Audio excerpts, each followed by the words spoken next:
Welcome to the State of Decay 2 stream. It is a snow day here at Undead Labs, and so we do not have our originally planned guest. We were going to have Susan Olenek on here. We're going to have to catch up with her later because she is stuck at her house, unable to come here because our streets are completely made of ice. So instead, Lewis Mohr has volunteered to be our guest. Lewis is a programmer on the game. He does a lot of the deep down there secret code that nobody understands except for a few programmers, and he makes the game so much better for you guys in ways that you probably don't even appreciate. I did make breakable fences. Oh, that's true. So, he also made breakable fences. So actually, he probably made the single most important change between State of Decay 1 and State of Decay 2. So let's give him a round of applause for that. Yeah. And this isn't my normal hair. This is my winter hat hair. Snow day hair. And then, of course, we have Brant Fitzgerald, who is playing the game. So let's watch what he's doing. We have just started a brand new community. We have been sort of crawling towards the Builder Legacy in our old community for a really long time. And finally, last night, I just sort of broke down and just got the Builder Legacy. So now we've got it. We've got free power and water, and we're starting a brand new community here in Cascade Hills. So you're just going to see some elementary stuff here. I think we've got a couple of powerful characters, but yes. By and large, we're starting at the beginning. Yes, that is Brant's snow hat hair.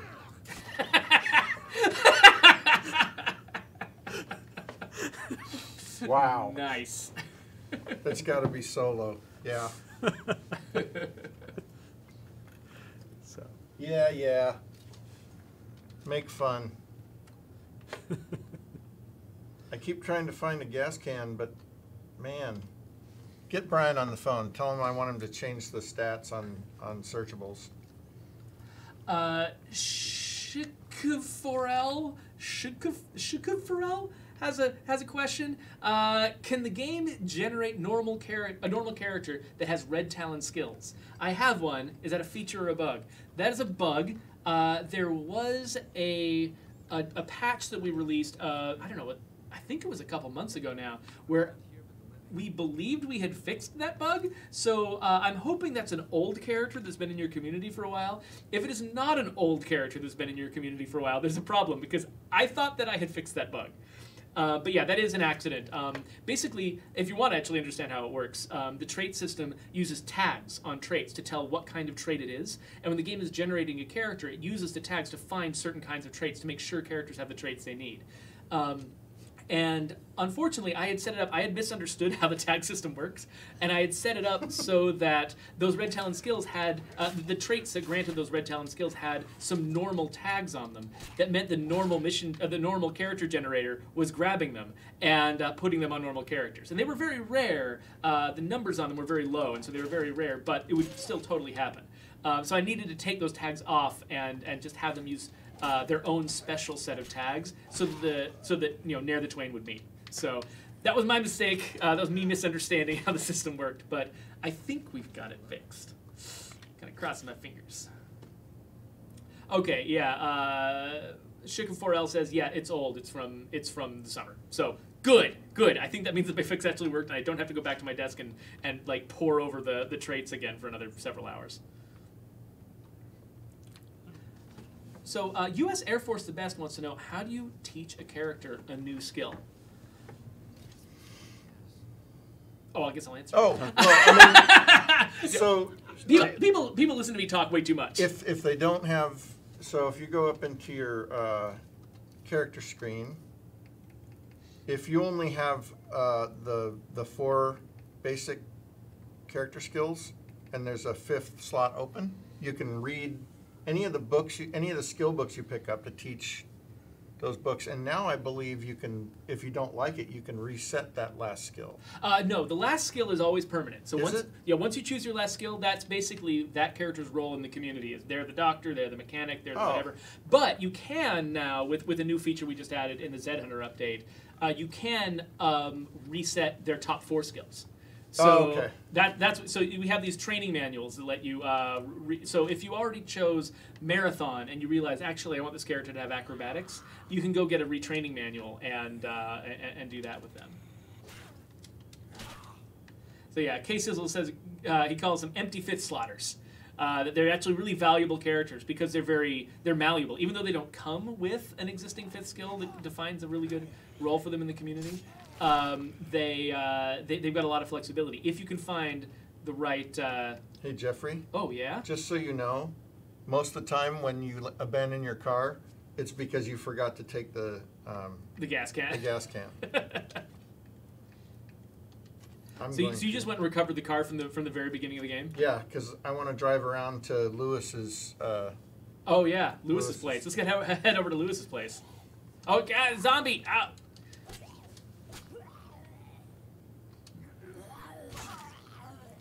Not for much longer. It's a race against time. Stevo69 asks, can you change your leader without getting rid of them? Currently, no. Stay tuned.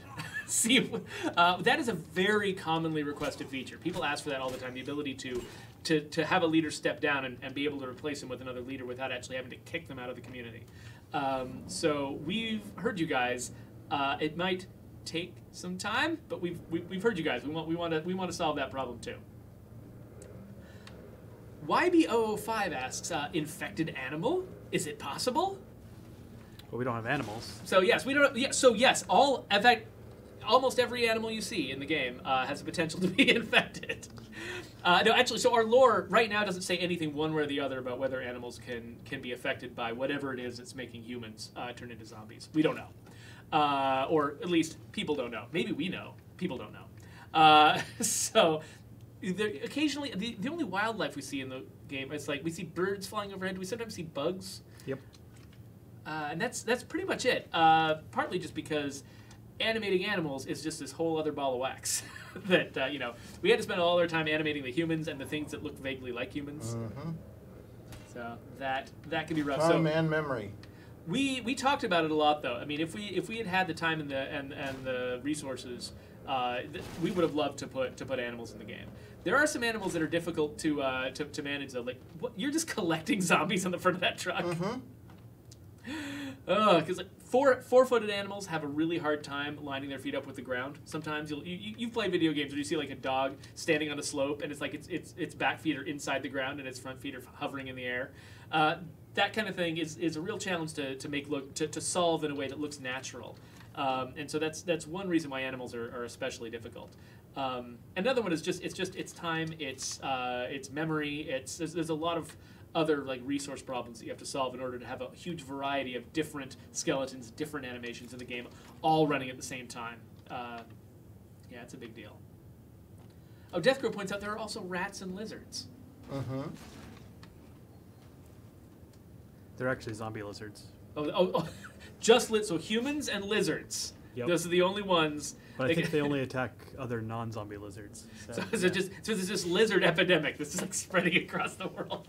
You heard it here first. It'd be kind of funny actually to do like a zombie story. It really is. It's just one species of animal, and it's not humans, and it doesn't affect us. It's just there's a zombie apocalypse going on in the world of lizards. Or somebody should do one about like dogs. It's like you've got it's something like Homeward Bound. Dog eat dog. Yeah, it's called Dog Eat Dog.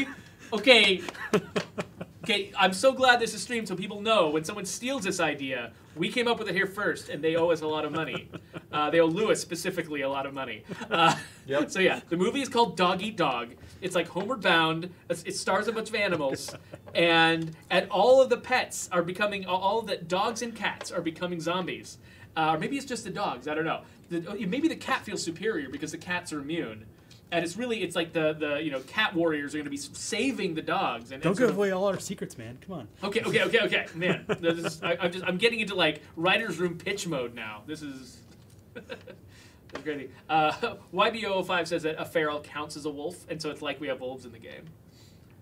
I just put our cook to work. He's going to walk in here and do some cooking. Bilbo points out that we do have cows in the game. We have exploding There we cows go. in the We game. do have exploding so that's cows. true. The only thing about this cook that I don't trust is he says he's a trained cook, yet he's putting his hand on the hot grill. No, I mean, if you can keep your hand there that long, more power to you. I know, he should get a toughness rating for that. Martin asks, hello, Are there harder problems? Oh man, are there harder problems? There are way harder problems. You mean in the game though? Like, are you suggesting that we that maybe the difficulty of the game needs to be increased at some point? That maybe there should be an option that allows you to up the difficulty. We might be able to talk about that fairly soon. We did kind of promise that there would be some changes to the difficulty of the game coming early 2019, and it is approximately early 2019 now, so we've got to be getting there. So maybe very, very soon we'll be able to tell you more about that, about those types of features. I'm going to take a little trip now to see Lewis's... Okay, yeah. Let's go see Lewis's Lewis's namesake in the game, his eponymous base. Someone mentioned it had a lot, way too many hordes at that base, which was interesting. Is it? Yeah, I could see just depending on the landscape that a base is in, would sort of randomly have an effect on how easy or difficult sieges are. Like I think Whitney Field has particularly easy sieges because the base is so enormous geographically that it's just hard to get a concentration of zombies built up. Whereas some of the smaller bases have, are really tough to defend. Like I think yeah, the warehouse is one where the zombies can just crowd into the yard, fill it up, and turn into a massive horde. Oh, I didn't finish that guy. Now I did.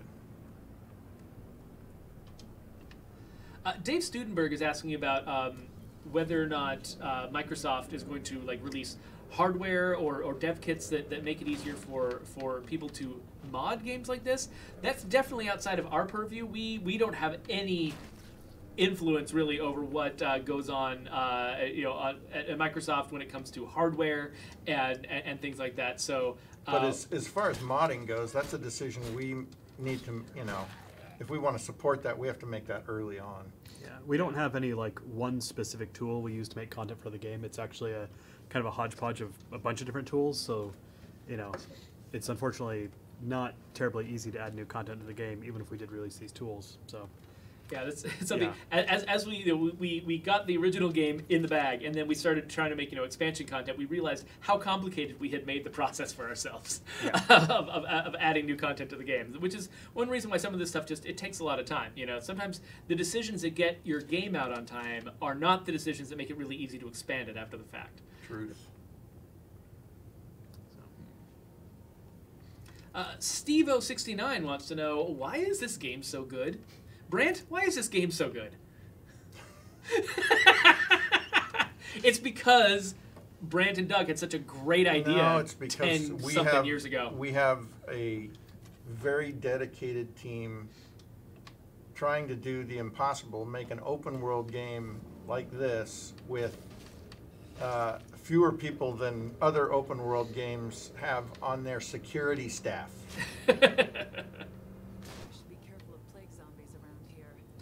Loquacious Libra wants to know, will there be any story elements added? State of Decay 1 story is one of the main reasons I fell in love with the series. So we've heard a lot of people talk about the fact that we leaned into the strategic play and the procedural storytelling really hard in State of Decay 2, much more so than we had in the original State of Decay.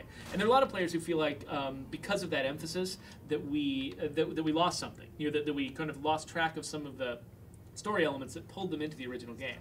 And we've heard that, and so we're working on future content, either future games or maybe even expansions to this game. We're really keeping that in mind. Yeah, I mean, State of Decay has always been a grand experiment, and we didn't, we wanted to try pushing the boundaries in a different direction, and like you said before, our fans have responded in a way that said that they liked it more the other way. So, well, the thing is, I think the problem is we've got a very broad and diverse fan base who like a lot of different things, and there are some folks who really like how open the story is, especially like people who played a lot of Breakdown wanted less story and they wanted more strategy, and we leaned hard in that direction and realized we were leaving some people behind, and so there isn't any one type of person who likes State of Decay, but there's definitely, we try really hard to make the game appeal to a broad range of people, so that a lot of people who have different attitudes and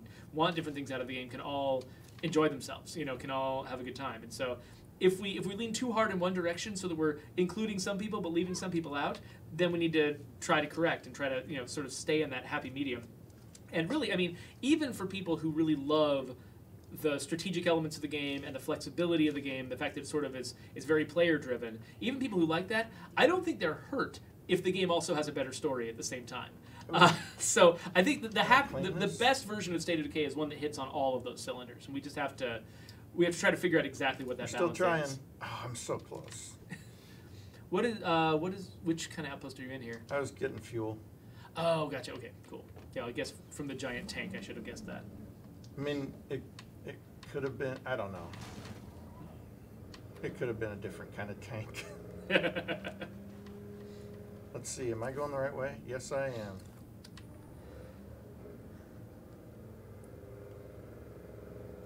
So I see, why can't we have more people in our community? Mostly it's because, well, there's a few different reasons. One is that we can't show that many characters in your base at a time, just for performance reasons.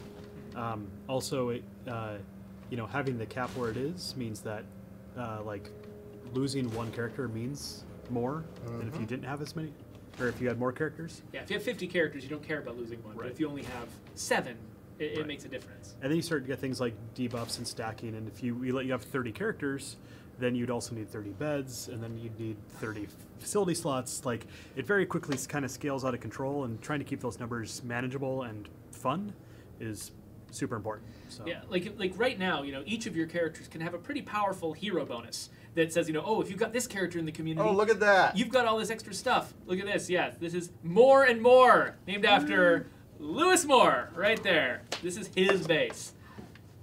But yeah, like right now, you can have a character can have a really powerful skill, a really powerful hero bonus, a really powerful effect as a leader. Like each character can matter a lot to your community. Fill up again. If there were going to be 50 characters, we would have to make each of their contributions be lower. We would have to make them less powerful, less significant, because stacking them up would just break the game if you have that many of them. So the fact that you only have up to 10 or 11 characters max, that means that we're able to make each character much more significant and more powerful. And so getting them and losing them matters a lot more.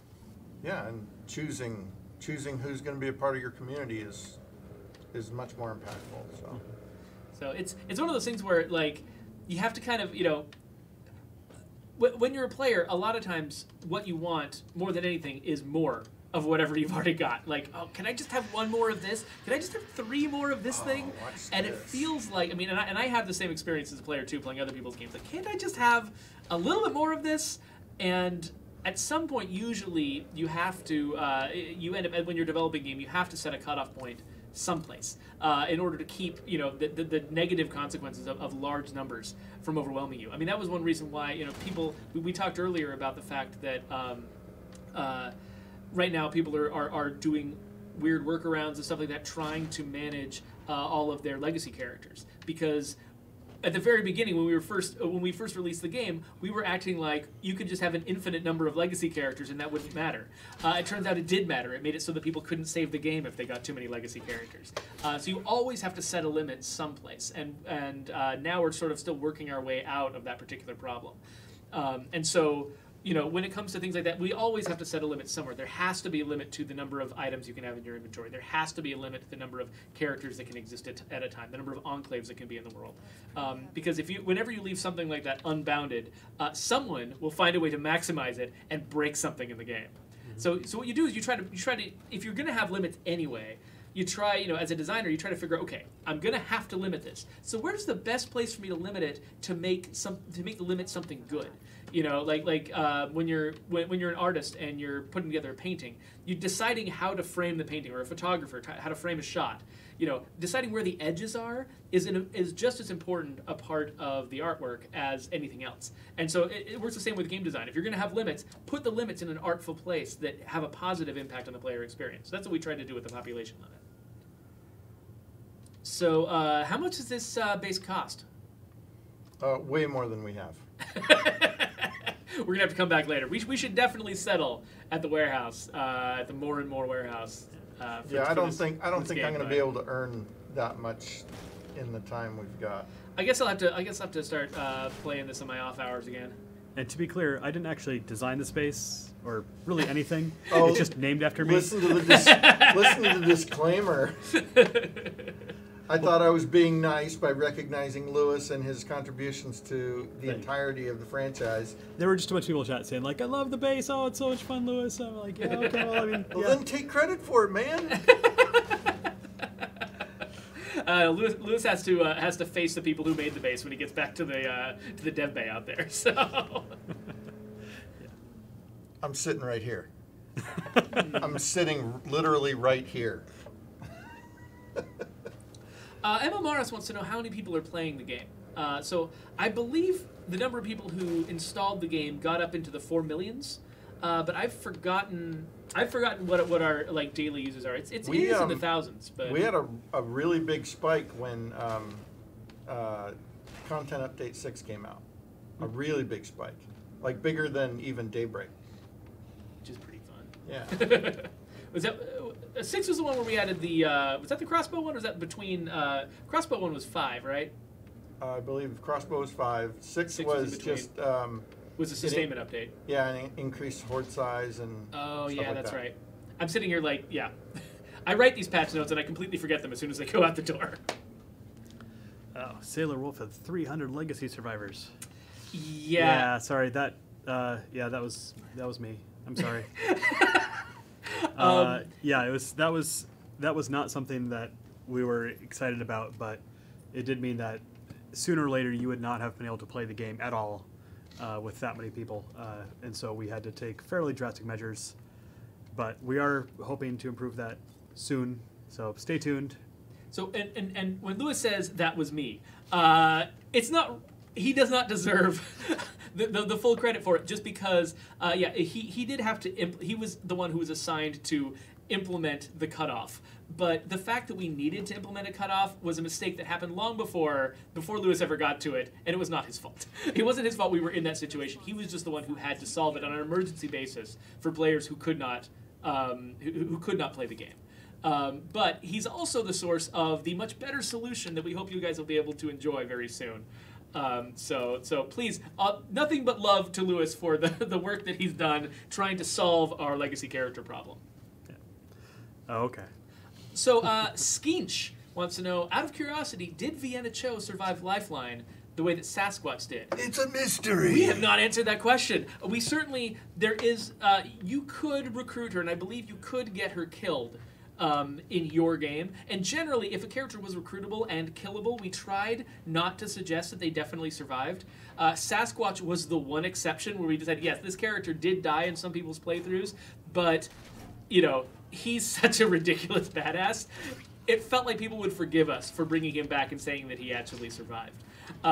Everybody else, though, we've tried not to be specific about the fate of Marcus or Sam or Ed or Maya or Kilo or Vince or Hawks or any of these other characters because we wanted you to feel like, if you played through State of Decay once and if you played through Lifeline once, we wanted the story you told with your playthrough to feel like it was still the real story when the sequel came out. We didn't want to invalidate the stories that you guys told.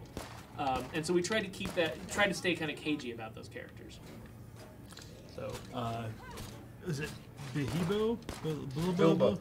Bilbo, yeah. So he asks me, what's the most fun I get to have as a programmer at Undead Labs? Well, I love telling jokes. There's, it's, hey Brant, knock knock. Who's there? Chester. Chester who? Chester Minute, don't you know me? Oh boy. Yeah, so that's one of those jokes that's like, it's mostly just pain for everybody else. I actually think you're a sadist, and you don't like the jokes. You like the pain that you cause when you tell. That's probably accurate. I don't know. The most fun I have is it's because I work on mostly back end and kind of workflow stuff. It's easy to add a feature that suddenly just makes the game better. So like the first time we prototyped the breakable fences, like suddenly it was just amazing. It was just great to be able to go, look, you could drive through a fence and pieces are flying everywhere and you don't get stopped hard. It was great. Lewis and I worked on that together for quite a while, and that was a big day, especially the day when you got it so that the Juggernaut would also break through. That wasn't actually, that was Jason Hale, but yeah, he he tweaked the AI so they could sort of Kool-Aid man through the fences, and that was pretty amazing. So I spent the rest of the day just spawning jugs and having them chase me through fences, by the way. yeah. So, but yeah, so adding new features and see people react to them is probably the best part. So Dunedain is suggesting that that maybe we could save infinite lists of survivors locally and not put them in the cloud. I don't know if that's actually possible with the way that Xbox saves work.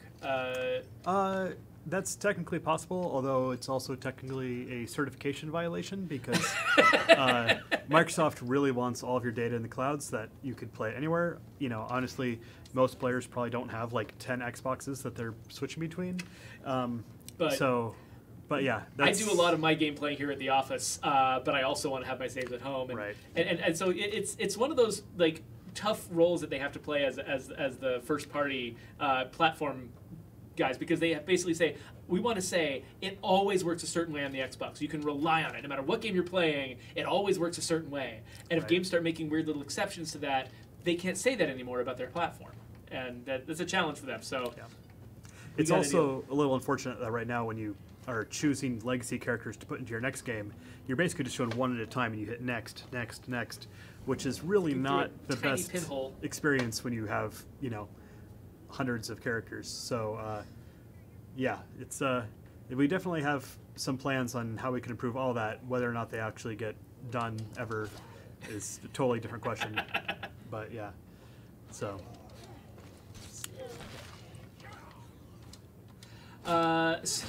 Dunedain says that maybe people are into the cloud because it's so cloudy here in Seattle, and right now it's just icy in Seattle. So it's actually really clear. It's kind of amazing. Yeah, it's like the best day we've ever had, except that we can't walk without falling down. So yeah. I think it's there's Mars and Jupiter that you can see right now. Oh really? Yeah, there's the two big stars, or well, stars-ish points things. of light.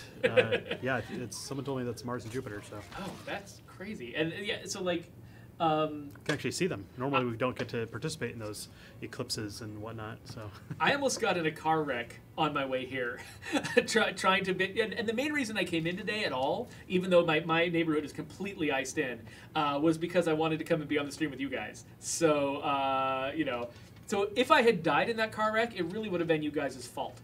So I'm really glad that I managed to dodge the car. Basically, my brakes locked up, and I was going right towards a car that had stopped at an intersection, I managed to drive up onto the median to avoid hitting them. That's really morbid, by the way. Oh, sorry. Like, we wouldn't even have a stream because I don't even know how to turn this shit on. Yeah, I know. That's the entire... We would have had to talk so much.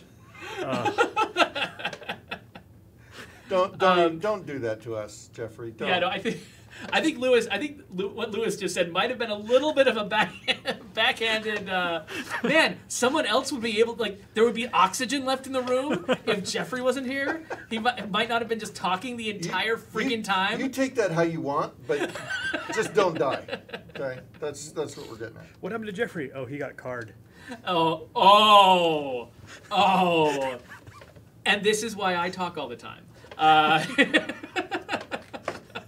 Wow. That was amazing. So I gotta say, was it? That was no, because here's why it's amazing. I've heard every freaking card pun in the entire world until now. That was the first time I'd ever heard this one. This is why I put Punmaster on as Lewis's title, because seriously, I've been alive for 40 years and people making fun of my name. Did you see my shirt? What it been? Oh, it's that freaking banana orange knock knock joke. Wow, holy cow! Knock knock. That is great. Who's there? Yeah, okay. We don't have to go through the whole thing. Who's on first? Aren't you glad I'm not a banana? Yeah, aren't you glad I didn't say banana? Yeah. Wow.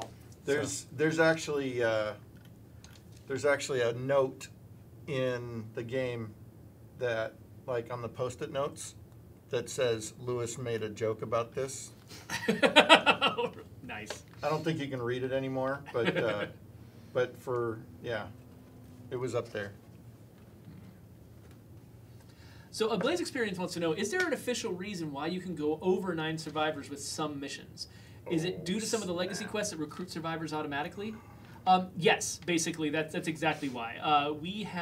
When we actually set the limits. Oh, holy cow! Megan has been sending me lots of questions I've been missing. I'll have to catch up with those. When we set the limit, when we set the limit where it was, and sort of the game was up and running enough that we actually knew where the limit needed to be, we had already planned a lot of the legacy missions. In fact, had already scripted a lot of the legacy missions. And we couldn't just backtrack and say, oh, never mind, we're not doing these legacy missions anymore. Let's make brand new ones from scratch. It's like we had recorded the dialogue for them. We were completely committed. And so if we had known what all the limits were going to be from the outset, we probably would have planned legacy missions that just adhered to the rules about recruiting characters. But because we couldn't, what we had to do was set the limits in such a way that we could afford to occasionally go over the basic limit in the places where the missions just absolutely required them to. And so, yeah, so that you basically nailed it.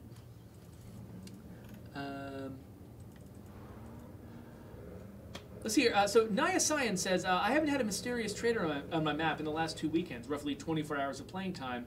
Any workarounds to the Enclave cap? So I thought that we had, I don't remember exactly which update it was supposed to be a part of. I thought that we had tried to make it so that the Enclave cap made room for traders. And if that's still happening, I might need to go check into that, because I think we believed we had at least addressed that issue. I think we set it up so that there were always there's always space for traders, but if you have an existing trader, you may need to get them to go away. That's right. And so I think that we set it up so that if you that's right. We set it up so if you manually call in a trader, we'll kick out the trader that was already there, so that the trader comes in. But the weekend trader, I wonder if we should make an exception. I'll go back and talk to folks about it. I don't really know how it works. It's not my area. I know Peter was looking into that to figure out what he needed to do for that. So if there is a problem, I know he was looking into it at some point. Okay, we will follow up with that. Thanks for bringing it to our attention, Naya Cyan. So I haven't planned a giveaway this time around. We don't have a quiz question, so it's kind of snow day anyway. So I think we'll probably go without a giveaway this time around. So, but we'll just have to do an extra special giveaway next week, which I think makes sense. I think next week will probably be a pretty exciting stream. So. No specific details yet, but I think it's going to be a pretty cool one. I've got us sitting pretty good here. So earlier, and I think that people in the chat might have already answered this for him, but U.S. Air Force the best asked, are characters with only 4 skills rare because I have not found any in my game? I think they are probably rarer than other characters. I think it's more common to get characters who either have one of the regular 5th skills or one of the funny 5th skills. Things like excuses or farting around. So yeah, I think they are kind of rare and special. I think you can almost treat them like drawing a wild card in a card game. They are kind of special deals. What does sewing do for you? So I think it actually raises health. It raises everybody's health. Or maybe it's just your plus health. 20 I think it's health. Your health. That's right. Yeah, you get plus 20 health. Knowledge of craftsmanship. And so it's an extra bonus. Yeah, so you can't advance into construction or metalwork, I think, is the other craftsmanship specialty. So you can't advance it, but you do get craftsmanship and then health. And the idea is you're keeping your own clothes in such good repair that you can take more damage from zombies. And you're also sewing little pouches and things like that in your outfits so you can carry more stuff. All right, so let's see. What should I do? So Skate Chongo wants to know how difficulty scaling works. How does the game get harder over time? And every time we bring that question up in front of Brian, he says, don't tell anyone, it's a secret. So that's a trade secret that Brian Giami wants to keep to himself. So you can tweet at Brian Giami. That's BrianGiame. If you tweet at him, you can try to get that answer straight from the horse's mouth. There are some basic things we can talk about, like certain freaks don't show up right away. Yeah, that's true. They'll show up, and as you get further, they will appear when they did not before. Horde sizes get larger and they become more common, like especially now with the most recent, with the 6.0 update, which increased the maximum horde size. You don't see those hordes until later on in the game. And it is, like, there is a pretty steady progression. I think the reason why Brian doesn't usually share it is because if you know exactly what's causing the difficulty to go up, it might be possible to game it. and and sort of gaming it and exploiting it will make the game Gaming less fun. game, oh my gosh. I know, right? But like exploiting your knowledge of how things are working under the surface might make you actually enjoy the game less. It's like the games do this a lot, where there's something that if you can maximize your acquisition of stuff, or somehow get some secret advantage out of playing the game in a non-fun way, you totally will. I've done this too in games that I've played. I will ruin my fun with the game, just to get some like little 1% advantage. And so by keeping it secret how the game works, we might be sparing you an opportunity where you might have actually ruined your own experience by trying to game the difficulty level. Oh, I just went up in fighting. So Awesome Twitch Dude wants to know, what's the biggest thing you couldn't add to State of Decay 2 that you wanted to? You guys, so we talked about animals, and so people ask about animals all the time. We actually did want animals in the game. I think that's probably one thing that would be on a lot of our lists. Any particular things pop up to you guys? The challenge, by the way, I should warn the audience. The challenge is we don't want to talk about things we cut from the game because because they make us sad. they make us sad, and they make people feel like oh man, I don't know. It almost seems like lazy developers. Exactly, lazy developers. So I think one request that we get a lot that makes me sad is people want a backup sidearm, like the ability to swap to a second gun. That was in the design of our inventory system and the design of our shooting system for a very long time, right up until the point where it would have been implemented, and then we cut it because we were running out of time and resources. There's also a wide spectrum of features that we wanted to add. Like, I'm sure at some point someone said, let's add horses. And we're like, yeah, that'd be great. And then we're like, immediately we're like, no. Right? And then there's other features we're like, yeah, we could probably add this. And it was on the list and then it got cut later. I mean, there's a wide spectrum there. I mean, maybe at some point we wanted blimps, Yeah. Oh, man. I don't think I've seen a lot of post-apocalyptic survival games with blimps. I would love to do a post-apocalyptic game that is inspired by the world of Slipstream. Have you seen that old 80s movie? Yeah. Like, there's so many apocalyptic movies from the 80s that no one has made games. That's a movie that needs to be remade. They keep remaking crappy movies, and that one is just sitting there going, guys, I'm standing right here. That's it's an apocalypse where I think was it like seismically unstable? There's some reason why spending a lot of time on the ground is a bad idea, and people can't live in a lot of places, and everybody's got planes that they're flying around. Yeah. Little tiny planes. Oh, I love that movie. That was I don't even remember hardly anything about it, but it was I remember thinking it was great. Another movie that I love that should be remade, or maybe not, maybe it's too perfect, is Space Truckers. I have not seen Space Truckers. I had to find and order a Blu-ray copy of it. So okay, so maybe this is happening. I'll bring it in for a movie night. Some evening, yeah. We'll have to have a movie night and watch Space Truckers. Dennis Hopper at his best. Let's see here. Yeah, okay, so I think we've caught up with a lot of the questions that we missed. Now I should start watching stuff live again. Oh yeah, K-Sizzle especially says that sidearms would have been great, particularly on red talent contractors who, you kind of expect them to be able to be like, bang, bang, bang, bang, bang, drop it, bang, bang, bang, bang, bang. That's sort of the way you see when people are, when you want in a movie to show that a character is really well trained with firearms, that's the move you show them doing. Yeah. No, that was a tough one to say goodbye to. Yeah. Because I mean, you can even see the gaps in the controls. Like, I think right now if you aim, I think the Y button does something. I think it switches your it switches your fire rate. Switches your fire rate, but that could have been on B, and like there was totally a spot on Y originally for us to slap that in. So you can rest assured that that's very high in our consciousness, thinking about moving forward someday. Mm-hmm. Right? Yeah, that's one definitely in our minds. USMC Recon says, why do most people look the same? Some of that is because everybody in the game is scanned from a real-life person, which is a fairly intensive process. So, I think we're always hoping we could add more variety, but, I think we do our best to try and not have people with the same faces, but at the end of the day, that's just kind of not always possible. So. I'm trying to find Lewis's note.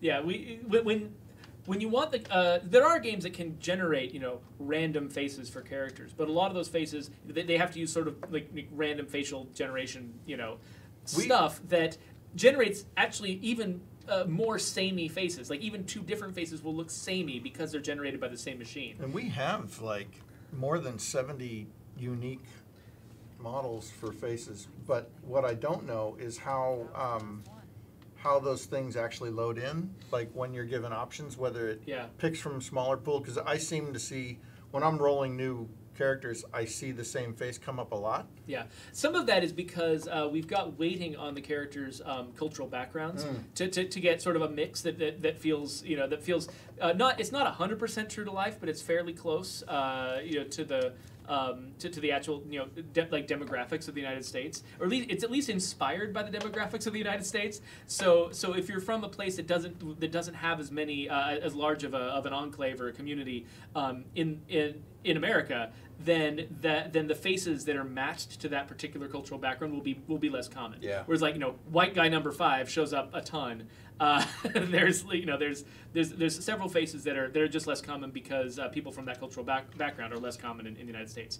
Are faces that are particularly Turkish, for instance. Mm-hmm. That is definitely a community that we represent, but we represent it fairly narrowly. Well, yeah, I mean, because we were limited also by the number of people who responded to our calls for face scanning. Yeah, totally. So we'll have to. We want to keep expanding our repertoire, though, and I think that Matt Heiniger has been spending some time seeing if there's ways for us to expand the range of faces, and so we'll see how those efforts turn out. It would certainly. We would love to get more variety into the game.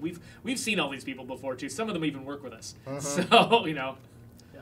My face got scanned, but it was kind of late, and I don't think there's any plans to put it in the game yet. Same here, yeah. I got mine scanned. Shoot me in the face. It's like maybe if you're looking for freckles or something like that, there'd be a reason to put me in there. But yeah, I don't represent a new kind of face. There's plenty of people who look like me already in the game. They don't really. Now my hair. Though gingers are sadly underrepresented. That's true. We don't have enough red hair, and we definitely don't have enough of this nonsense. So. Maybe I still have room to inspire some character work. What were you saying? I didn't realize Jeff Strain was in the game. Oh yeah, because everyone's face is sort of molded a little bit to a skull, and so Jeff is such an unusually sort of narrow and tall face that when you put him onto a standard skull, he doesn't look like himself anymore. It wasn't until someone said Jeff is in the game, but no one notices, and then like the next time I looked at my community, I'm like, oh, that's Jeff. There's Jeff. He's watching me now. Yeah, I think that my face might also look a little weird in the game because it's on such a large head. That if you shrunk it down, I think that my face would look kind of strange. It wouldn't look like me anymore. Okay, so I need to go back and set up that. So Scarproof wants to know, how do I get my face in your game? You got to win a contest. It's basically, we did a contest last time, and a couple fans actually got their faces into the game, which is pretty cool.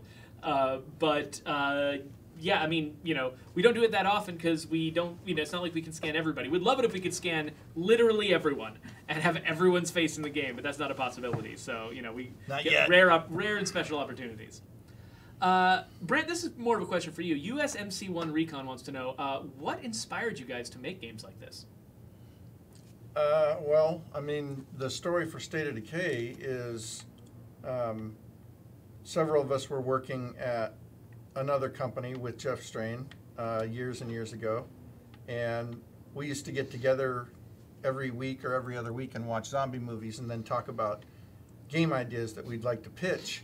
And we ended up watching a lot of zombie movies.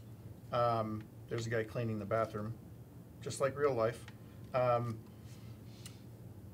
And so we found that on those nights that we'd watch zombie movies, we'd end up spending another hour or so after the movie just talking about what the idiots in the movie did wrong. and then when we got around to talking about game ideas, Doug was the original guy who said we should do a zombie game.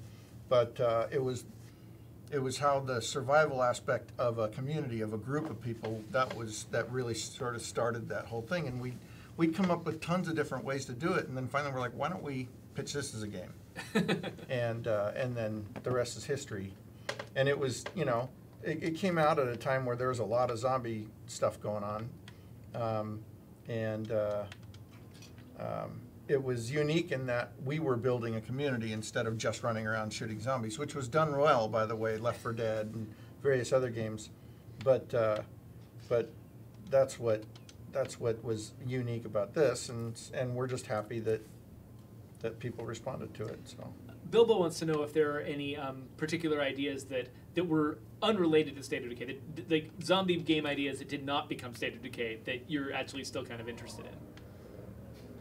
I think it would be really fun to make a game where you're a zombie. I mean, what was that Xbox game? Stubbs the Zombie? Stubbs the Zombie? Yeah. Where you came up with a zombie army?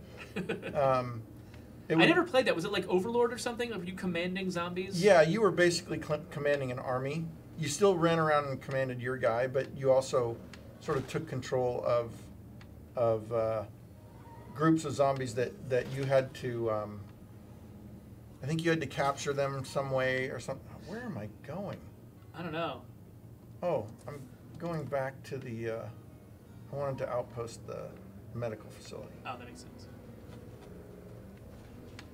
Darth Necron 01 wants to know, can we get a live stream with Jeff Strain at some point? Actually, some people have asked that before. I did bring it up to him. I think that maybe sometime in the future when we're doing some kind of big announcement, if there's something big going on that would be best coming from his voice, I think we might very well have him on the stream. I think he'd love to be on here to chat with you guys. Problem is, he intimidates the crap out of me, and so I turn into a blubbering, useless fool whenever he's around. So I'm going to be a weirdo on that stream. Maybe I should get somebody else to host it. No. Uh-oh. There was this one time where I was doing press. I think it might have been for Lifeline. We had a bunch of press people coming here to interview people about the game, and Jeff was sitting there, and the interview was there, and he had me on video, and he was asking me questions, and I just could not even come up with two words that made any sense together. And so Jeff was like, he got up and he left the room, and then I was totally fine. I don't know what that deal is, but it's just I've got some kind of reaction to bosses being in the room. I don't know where it comes from. Let's see here. Skate Chongo wants to know, what's your favorite character traits in the game, and what do they do?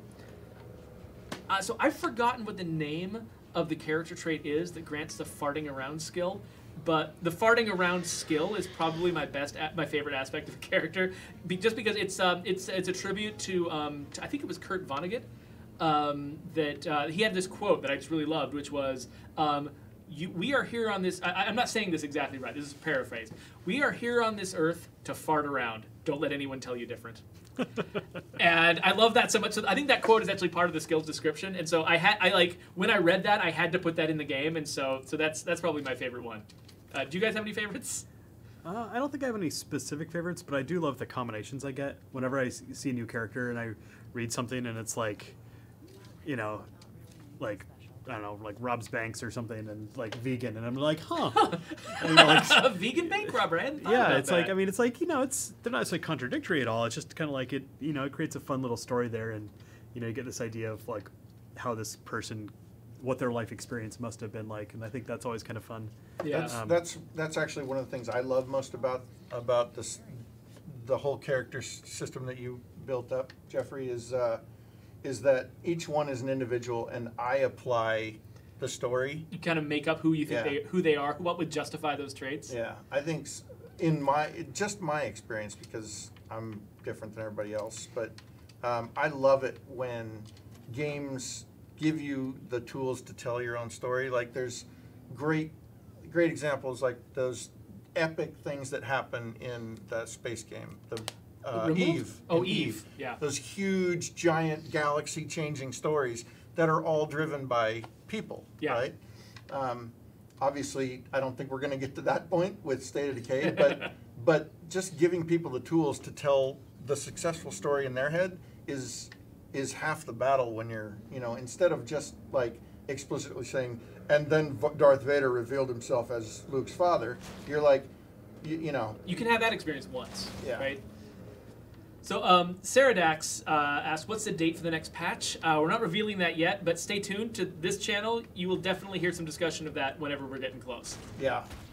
And then we had another question. Han Solo Dola wants to know, when trying to recruit new survivors to your community, is there a way to preview the survivors' traits and skills in detail? At best, I see the main card, but the individual traits are all made out of question marks. So the intent behind that was we wanted you to commit to a character before finding out all of their negatives, in the hope that you would actually keep characters with negative traits, with complicated traits, and and feel like you've got kind of a connection to the character. Oh, I've already recruited that character. I might as well play this through and see what it's like. But what we're finding out is that players don't do that. They just exile and kill off those characters when they don't like them. And so that goal we had of wanting people to play through imperfect characters and sort of have flaws, be a part of their community, I think we might need to come up with a different solution to that problem than the one we came up with for this game, which was trying to not tell you about them in advance. So I can imagine, maybe a future iteration of State of Decay, and I'm not committing to this. We'll be trying a lot of different ideas, but where you can see everything about the character, but every character has got flaws. Right. So you can't. You're not motivated to try to go out there and find the perfect character and not recruit people if they have flaws. Instead, just making sure everyone has a flaw, and then you just got to deal with it. And then you're just trying to find the most interesting characters you can. That's just one idea. We could do a lot of different things. Definitely not making any promises for how things are going to go. If we want that to show traits, it's a one-line change. Don't tell them that. And that was Lewis Mohr, everybody.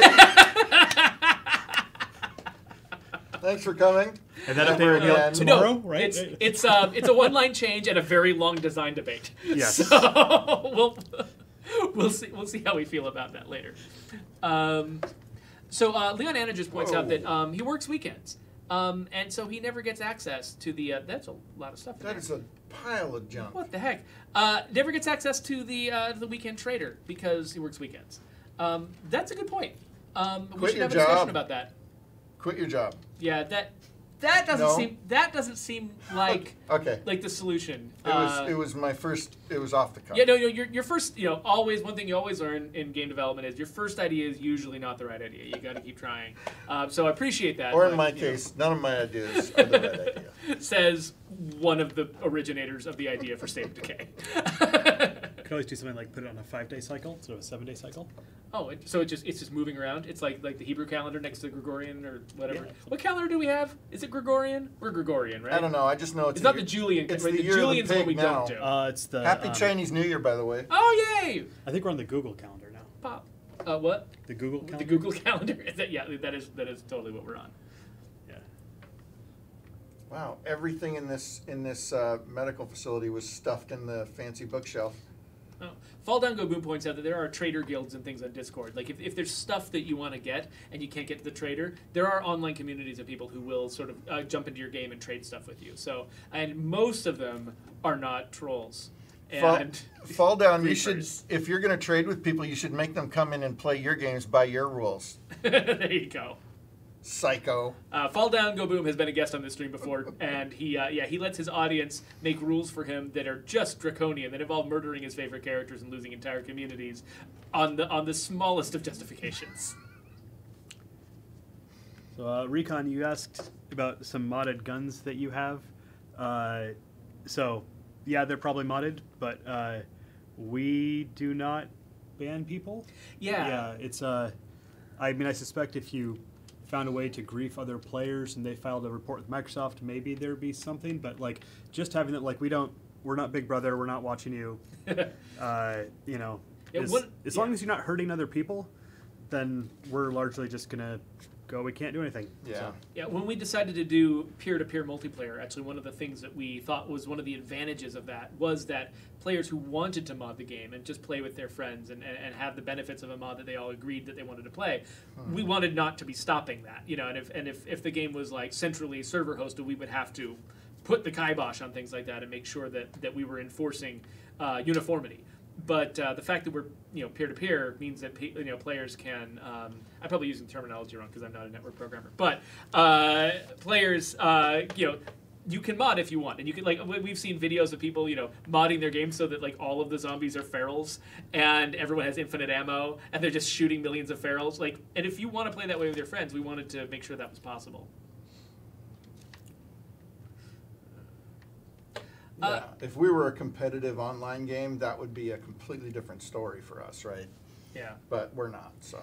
So 201 the artist asks, can we have the option to kill off enclaves we don't want around rather than just appearing randomly for some? So It's not random. I think that the difference between an enclave that you can get rid of and an enclave that you can't is whether there's certain story enclaves that don't really, I think, give you a lot of control over where they go and whether you can get rid of them. People like the cannibals, or spoilers, the cannibals, or the zombie hunters. You can't get rid of those. Also, right now you can't get rid of enclaves that are allies with you. Like once you're allies with an enclave, the only way to get rid of them is to ignore them for a while and have them leave on their own.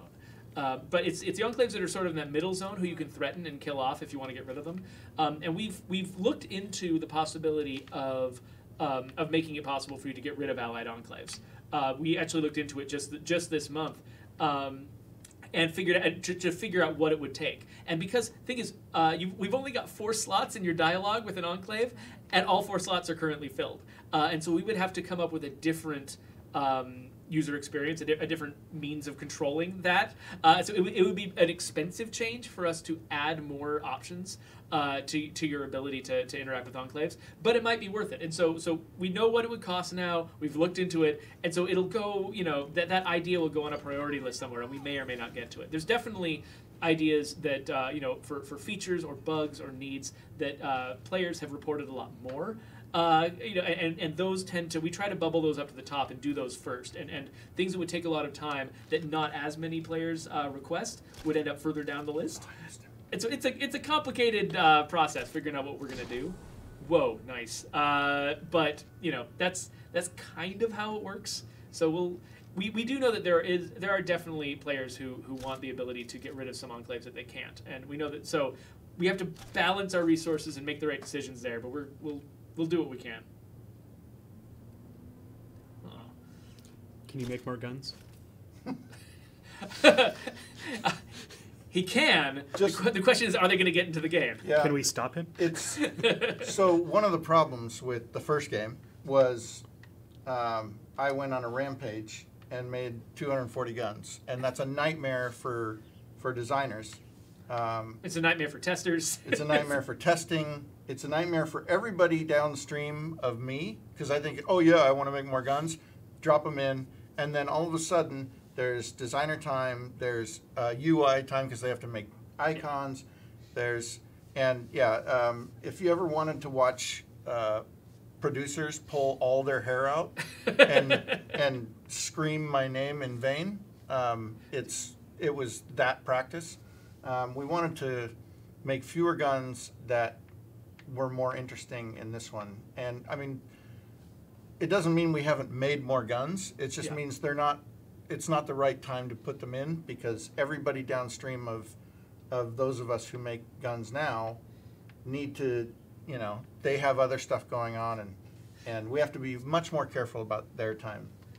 Yeah. So. I mean, we've had, we've been really trying to shore up a lot of our production practices here at the lab because of things like, say, the audio bug, which was kind of an embarrassing situation for us for a really long time, where people were having, their ears blown out, their headphones destroyed, and all the sounds in the game wiped away for a kind of a long time. And that bug crept in, because we were testing other things, and we weren't really, we didn't notice it until it had gone out, and then we had no idea what caused it. It took us a really long time to solve it. And so we're trying to be, extra careful about making sure that anything we add to the game goes through a very rigorous process before it gets there. And that means that changes to the game will happen more slowly, because we're trying to be very, very careful with them whenever we make them. And there's no guarantee that we're not going to have some other embarrassing bug in the future that we introduce, but it means it's less likely because we're trying to be so careful. And so it's kind of a trade-off, right? Because I know that for me as a player of other games and things like that, like, I always want as much content as I can get as fast as I can get it, but I also want the game to be stable and reliable. And those two things pull against each other. The more stuff you add, the faster you add it, the more unstable and unreliable the game gets. And so we're trying really hard to make sure that everything goes through a rigorous testing process, that every discipline, like audio, that needs to look at a new piece of content like a gun, gets a chance to do it. Jerk. I know, that was amazing. That zombie bolted. This is what we deal with. You know what? It's 3 o'clock. I think we should end on that. Lewis, thank you so much for coming out here. Lewis Mohr, the punmaster. Thank you for joining the stream. Brant Fitzgerald, thank you for playing the game. And I am Jeffrey Card, and we are saying goodbye.